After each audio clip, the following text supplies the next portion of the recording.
Sa mga bagay-bagay na parang ang hirap nating lampasan, parang ang hirap tagpusin, parang ang hirap dali sa buhay,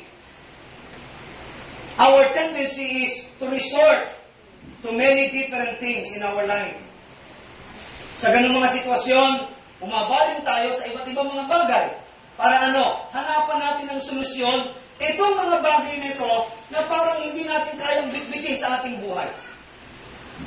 Especially and particularly if it is about sickness of our body. Lalo na kung ito'y karamdaman sa ating physical na katawan. Di ba? Ang unang resort natin is medicine. Pangalawang resort natin, doktor. Pangatlong resort natin, hospital. Pang-apat na resort natin is alternative medicine. Pang-limang resort natin, if worse comes to worse, is albularyo. Uy, napangiti yung iba.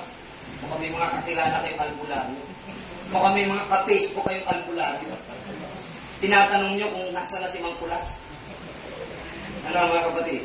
Wala na ho si Mang Kulas. It's either nagulas o nang budas. We easily go to doctors. We easily go to the hospitals. We easily take medicines. We easily try alternative ways and means. And we easily, what? We easily to have fear in our situation. Lalo na kapag meron tayong mga karamdaman na di pangkaraniwan na dumapo sa ating katawan. Hello? And it's so hard for us to bear. It's difficult for us to go through.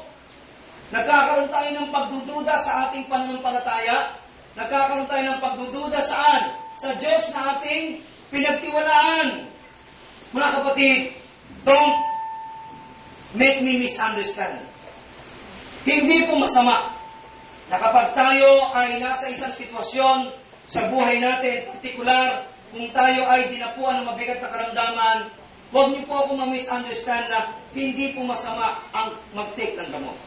Hindi po masama ang magkonsulta sa doktor. Hindi po masama ang magpa-hospital. Hindi rin po masama ang sumubok ng mga herbal alternative medicines. Wala pong masama sa mga bagay na yan.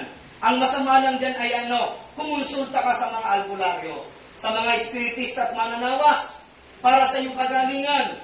Oo, maaaring mapagaling ang iyong katawang lupa, pero mapapahamak ang iyong kaluluwa. Hello? There's nothing wrong about all these things that I mentioned earlier.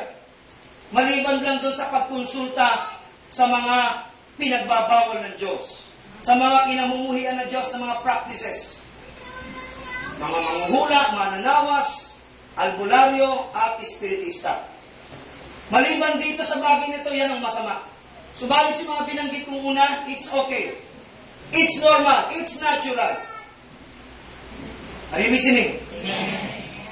But sa ating binasang bahagi ng kasulatan, there is one important thing that the Lord is requiring from us when we are in these circumstances of life.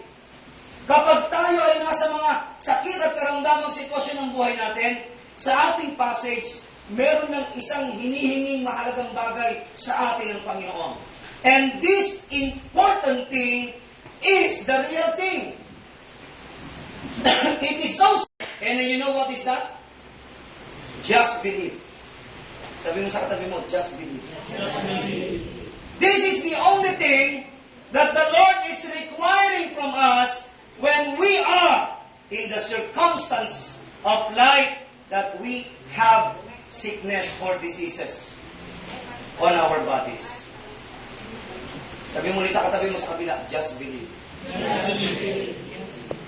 Nakita ko sa dalawang tagpo ng istorya ng pangyayaring ito sa ating binasa.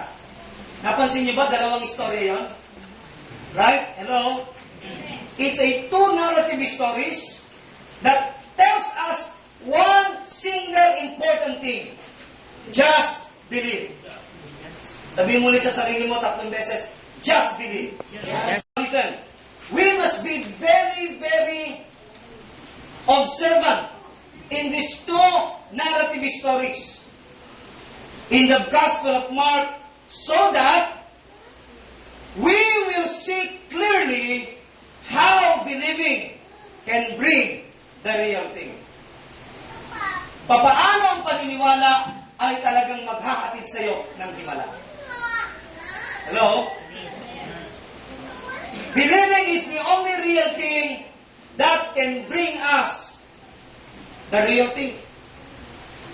Believing is the only requirements by the Lord for us to have the real thing. Amen?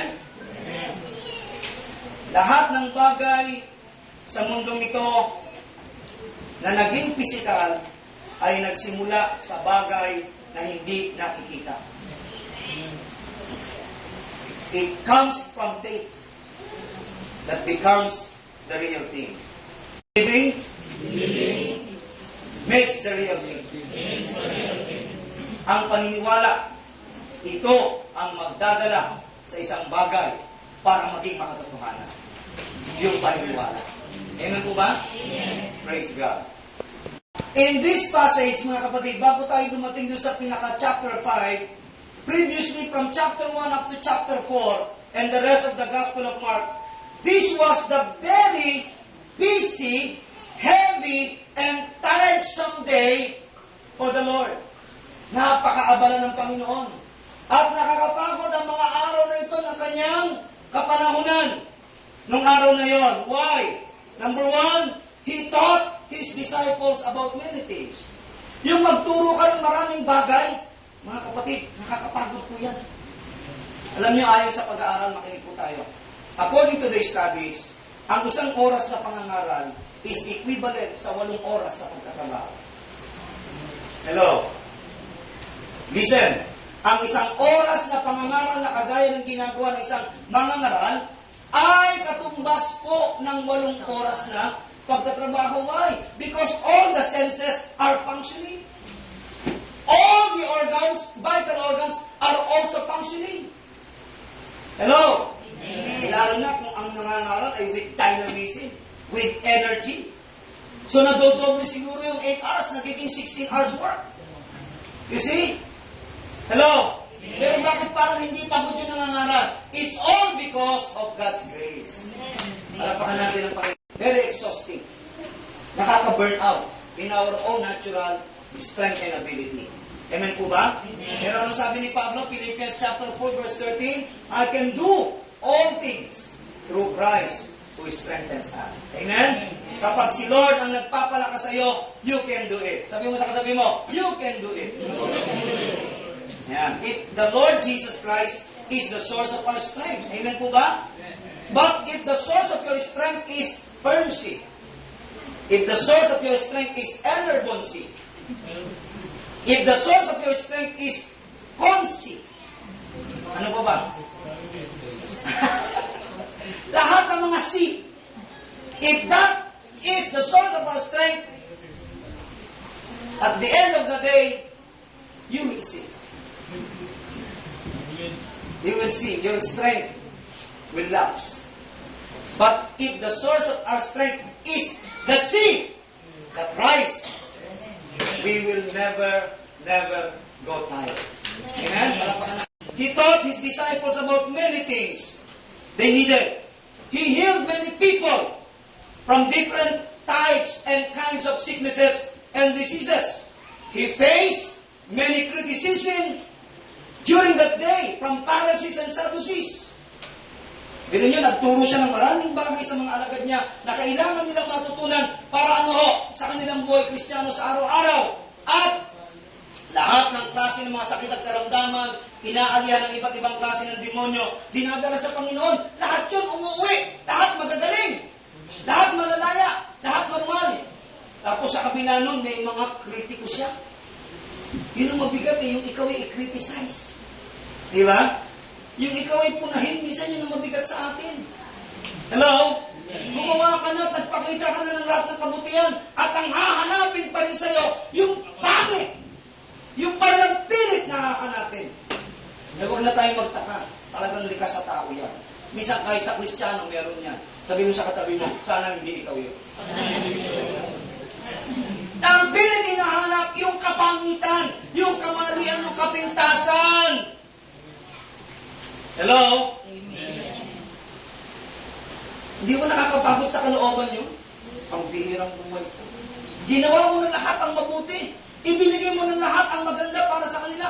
Ito pa rin ang sinasabi. Yan ang isang naranasan ng Panginoon. He experienced many criticism during these days. He did many miracles. Miraculous thing that very day. He calmed the storm. Amen po ba? Amen.